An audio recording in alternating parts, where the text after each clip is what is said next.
ജില്ലയിൽ വന്യജീവി ആക്രമണം വർദ്ധിക്കുമ്പോൾ സംസ്ഥാന സർക്കാർ തുടരുന്ന അലംഭാവം പ്രതിഷേധാർഹമെന്ന് ബി.ജെ.പി. സൗത്ത് ജില്ലാ പ്രസിഡന്റ് വി.സി. വർഗീസ്.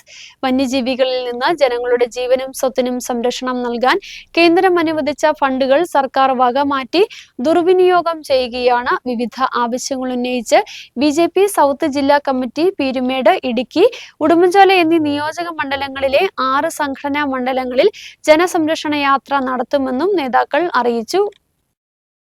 കൃഷിനാശമുണ്ടാക്കുന്ന വന്യജീവികളെ സംരക്ഷിക്കുന്ന സർക്കാർ ജനങ്ങൾക്കെതിരെ കേസെടുക്കുകയാണ്. മയക്കുമരുന്നിന്റെ വ്യാപനവും വിപണനവും ഉപയോഗവും ഇത്രയധികം വർദ്ധിച്ച കാലം കേരള ചരിത്രത്തിലുണ്ടായിട്ടില്ല. 1960-ലെ ഭൂപതിവ് നിയമം സംസ്ഥാനത്താകമാനം ഒരുപോലെ ബാധകമാണെന്നിരിക്കെ 64-ലെയും 93-ലെയും ചട്ടങ്ങളുടെ മറവിൽ ജില്ലയിലെ ജനങ്ങൾ വേട്ടയാടപ്പെടുന്നു.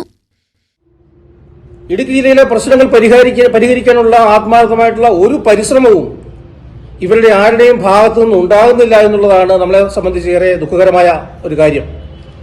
ഇങ്ങനെയുള്ള ഈ നിരവധിയായിട്ടുള്ള വിഷയങ്ങളെ ഒക്കെ ഏറ്റെടുത്തുകൊണ്ടാണ് ഭാരതീയ ജനതാ പാർട്ടി ഈ മാസം 9, 10 തീയതികളിൽ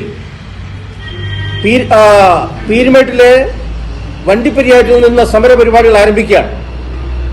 വണ്ടിപ്പെരിയാറ്റിൽ 9 തീയതി രാവിലെ 10 മണിക്ക് ജനസംരക്ഷണ യാത്രയുടെ തുടക്കം കുറിക്കുക. ഭാരതീയ ജനതാ പാർട്ടിയുടെ സംസ്ഥാന ജനറൽ സെക്രട്ടറി ശ്രീ കൃഷ്ണകുമാർ ഉദ്ഘാടനം ചെയ്ത് ഏലപ്പാറയിൽ കൂടി രാജാക്കാട് അവസാനിക്കുന്ന പ്രോഗ്രാമാണ് ആദ്യത്തേത്.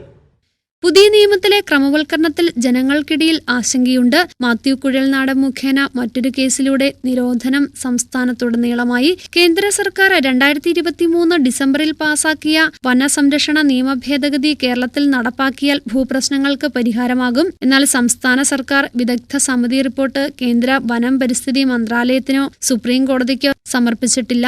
LDF സർക്കാരുകൾ ജില്ലയോട് കാട്ടുന്ന അവഗണനയും അലംഭാവവും വ്യക്തമാണ്. സംസ്ഥാന സർക്കാർ തെറ്റായ നിലപാട് തിരുത്തി ജില്ലയിലെ പ്രശ്നങ്ങൾക്ക് പരിഹാരമുണ്ടാക്കണം. ഈ ആവശ്യമുന്നയിച്ച് ബി.ജെ.പി. സൗത്ത് ജില്ലാ കമ്മിറ്റി പീരുമേട്, ഇടുക്കി, ഉടുമ്പൻചോല എന്നീ നിയോജക മണ്ഡലങ്ങളിലെ 6 സംഘടനാ മണ്ഡലങ്ങളിൽ ജനസംരക്ഷണ യാത്ര നടത്തുമെന്നും വി.സി. വർഗീസ് പറഞ്ഞു. കെ. കുമാർ, സന്തോഷ് കുമാർ, സുജിത്ത് ശശി എന്നിവരും വാർത്താസമ്മേളനത്തിൽ പങ്കെടുത്തു. News bureau, Kattappana.